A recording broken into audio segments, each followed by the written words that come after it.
always think of when I think of the Jurassic films is you're dealing with dinosaurs that are more dangerous and terrifying than you could possibly imagine. It's why you come to see a Jurassic film. I think you want to be scared. On the island we're headed to, 24 species have survived there alone. Theme park owners did experimental work, leaving only the worst ones here. Jurassic World Rebirth is about a special ops group that goes on a clandestine mission to recover blood samples from 3 different types of dinosaurs. If we get this DNA, Millions of lives are saved. There's this sense of urgency about it.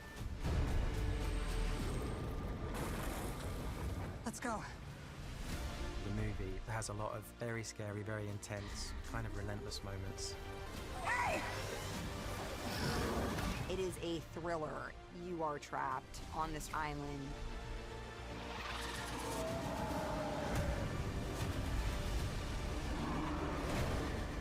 It just leads to this constant upping of the stakes. Duncan! which I think makes for incredible cinematic experience.